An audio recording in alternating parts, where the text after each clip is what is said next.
নমস্কার বন্ধুরা, কেমন আছো সবাই? আশা করি সবাই খুব ভালো আছো, সুস্থ আছো। আমার শরীরটা আবার একটু খারাপ হয়েছে। খারাপ বলতে ওই শীতকালে যা হয়, সর্দি কাশি।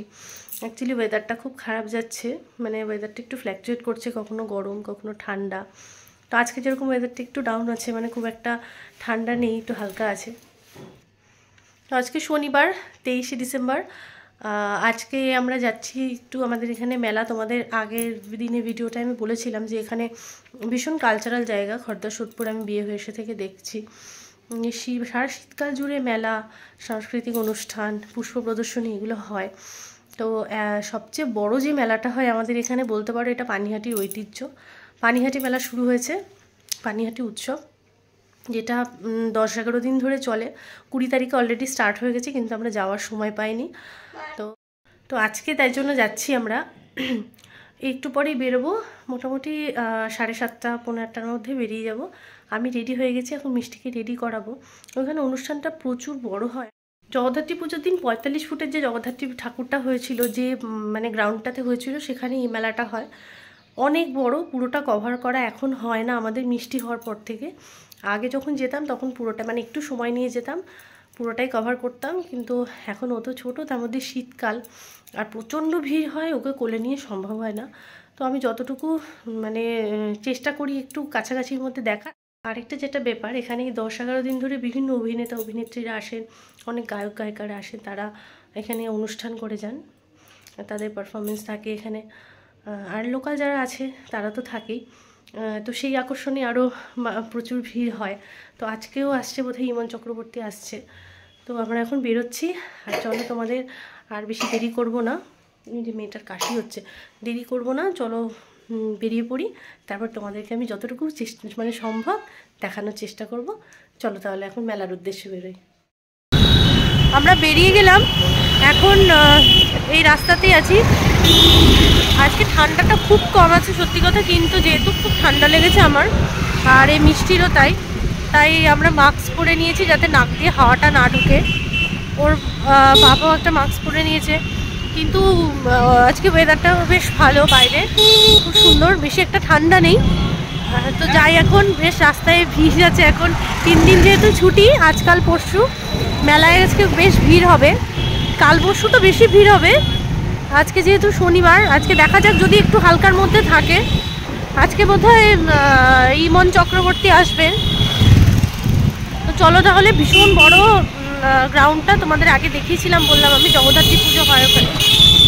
তো আস্তে আস্তে যাই, তাহলে গিয়ে তোমাদেরকে দেখাচ্ছি যে মেলাটা কীরকম কী হয়। চলো তাহলে যাওয়া যায়। আমরা চলে এসেছি মেলা। এখানে দেখো, অনুষ্ঠানের আওয়াজ তোমরা শুনতে পাবে, মানে গান হচ্ছে। মিষ্টি পাপা গেছে বাইকটা রাখতে, ওই যেদিক দিয়ে ফ্রন্ট সেদিক দিয়ে যাওয়া যেত, কিন্তু ওইখান দিয়ে আমাদের বাড়ি থেকে একটু ঘুরতে হয়। এইটা একদম 5 মিনিটের মধ্যে পৌঁছে যাওয়া যায়, সেজন্য আমরা এদিক দিয়ে এসেছি। আর এখান দিয়ে অনেকগুলো বাইক রাখার জায়গা হয়েছে। এইখানে বাইকটা মানে ঘন্টা হিসেবে এনারা টাকা নেয়, তো সেই জন্য আরও এদিক দিয়ে আসে যে বাইকটা রাখতে পারি আমরা। তোমাদের দেখাচ্ছি এখানে কত বাইকের মানে মেলা বসেছে মনে হচ্ছে। ওই দিক থেকে আরও শুরু হয়েছে, আমরা একটু এগিয়ে এসে রাখছি। তো চলো এখন মেলায় ঢুকবো, তার আগে তোমাদের দেখাচ্ছি এখানে কত অসংখ্য বাইক রাখা আছে।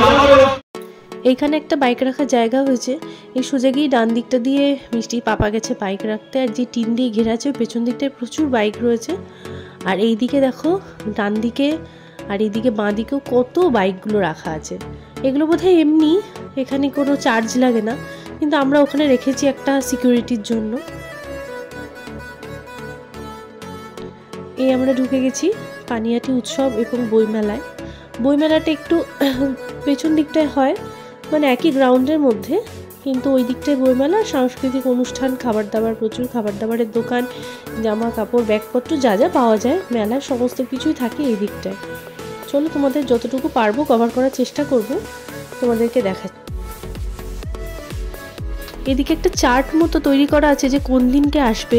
দেখো 4 নম্বরে 23 তারিখে রয়েছে ইমন চক্রবর্তী। প্রথম দিন কোয়েল মল্লিক এসেছিলেন উদ্বোধন করতে। এছাড়া অনিক ধর, সাধনা সরগম, এছাড়া মোনালি ঠাকুর, বিশ্বনাথ বসু, অপরাজিতা আঢ্য, এরা সবাই আসবে এক এক করে।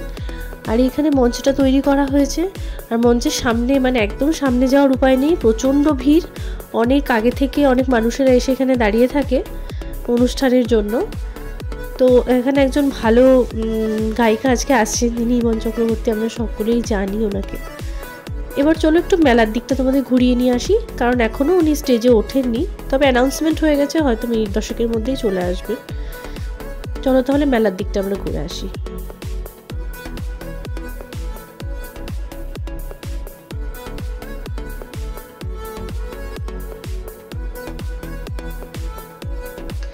এই শুরু হয়ে গেছে এদিকে মেলা। দেখো জাস্ট মানুষগুলো দেখো, কত মানুষ রয়েছে। আর এই মিষ্টির মুখোশ পেয়ে গেছে, ওর একটা পছন্দের জিনিস। এখানেও ছোট ছোট অনেক দোকানপাট বসেছে।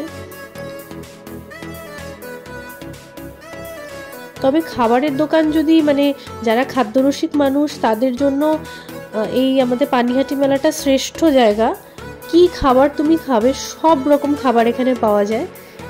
প্রথমে গিয়ে আমরা একটু পাওভাজি খেয়েছি, কারণ আমার পাওভাজি খেতে ভীষণ ভালো লাগে, কিন্তু এই পাওভাজিটা খুব একটা স্বাদ ছিল না, আমার তেমন একটা ভালো লাগেনি। তবু অর্ডার করে ফেলেছিলাম যখন, সেজন্য খেতেই হলো। চলো এবার ওই দিকটা ঘুরে আসি।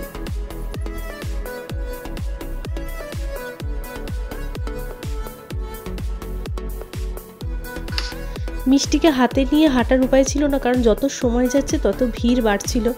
সেই জন্য কখনো ওর পাপা আর কখনো আমি এই কোলে করে অল্টার করে কোলে করে নিয়ে আমরা ঘুরছিলাম। আরেকটা জিনিস যেটা এই মানে মেলার মূল আকর্ষণ, সেটা হচ্ছে পিঠের স্টল। এমন কোনো পিঠে নেই যেখানে এখানে পাওয়া যায় না। অনেকগুলো পিঠের স্টল বসে, আর সেখানে প্রচুর রকমের পিঠা পাওয়া যায়, আর আমরাও বাড়িতে নিয়ে আসি, ওখানে খাই, ভীষণ ভালো লাগে। পিঠের স্টলের সামনে কত ভিড় তোমরা দেখলে। এবার আমরা এসে গেছি দোলনা, নাগরদোলনা, ব্রেক ডান্স, ড্রাগন এইগুলোর কাছে। আর আমার মেয়ের তো অলওয়েজ মানে ফেভারিট এই হচ্ছে এই গাড়ির মধ্যে ঘুরবে, তো সেটাও একটা পাওয়া গেছে, সেই জন্য ও শুরু করে দিয়েছে ঘোরা। খুব আনন্দে থাকে মেলায় এলে, তোমরা জানো এটা সব বাচ্চাদেরই আনন্দ হয়।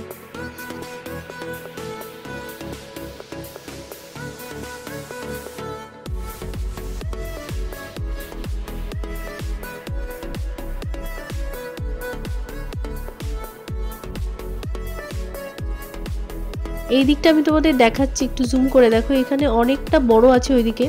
আমি ওইদিকে গেলাম না, কারণ 9টা পার করে গেছিলো রাত। ভিড় বাড়ছে যত রাত হচ্ছে, কিন্তু আমার তো নিজের শরীরটাও খারাপ ছিল, আর মেয়েটাকেও তো আমার দেখতে হবে, সেজন্য আর খুব একটা দেরি করলাম না, তাই চলে এসেছিলাম। ওদিকে ইমন চক্রবর্তী উনি উঠে গেছেন স্টেজে, একটু দাঁড়িয়ে অনুষ্ঠানটা দেখবো, তারপরে বাড়ি চলে যাব। চলো এখন যাই স্টেজের সামনে।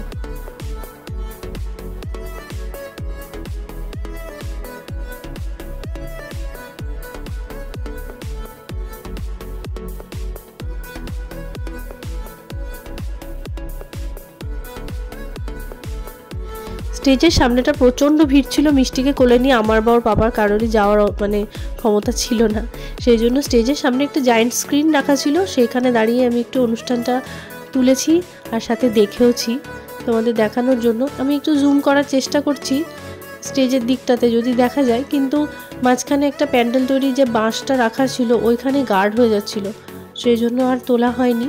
তাই জায়েন্ট স্ক্রিনের সামনে দাঁড়িয়ে আমি খানিকক্ষণ অনুষ্ঠানটা দেখলাম আমরা, আর সাথে একটু ভিডিও করলাম। দেখো এখন একটু বোধহয় বোঝা যাচ্ছে, ওই দূরে ব্ল্যাক কালারের জামা পরে রয়েছেন উনি। খুব ভালো অনুষ্ঠান হচ্ছিল, কিন্তু বেশ খানিকক্ষণ দাঁড়িয়েছিলাম ঠিকই, তবে অনেকক্ষণ পারলাম না। শীতের রাত তো, অনেকটা ঠান্ডা পড়ছিল, সেই জন্য বাড়ি চলে আসতে হলো।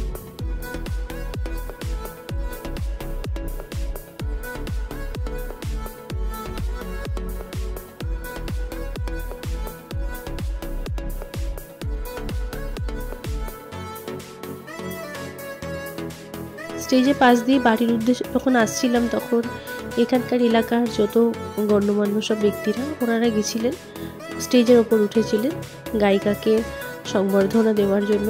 তো আমরা আর বেশিক্ষণ থাকতে পারলাম না, আমরা চলে এলাম। আগে তোমাদের বললাম যে আগে আমরা পুরোটাই কভার করতাম আর অনেকটা সময় থাকতাম, কিন্তু এখন বাচ্চাটা তো ছোট, ওর জন্য আর থাকি না, ওই বাড়ি চলে এলাম। সেই জন্য তাও মোটামুটি 9:30 বেজে গেছিলো আমাদের বাড়ি আসতে। এইদিকে রাস্তাটা একটু ফাঁকা হয়ে এসেছে, কারণ শীতকাল যেহেতু, তো যাই হোক, আজকে তাহলে এই পর্যন্ত, ভিডিওটা এখানেই শেষ করছি। আবার দেখা হবে আরও একটা নতুন ভিডিওতে। আমাকে অবশ্যই কমেন্টে জানিও তোমাদের অনুষ্ঠানটা কেমন লাগলো।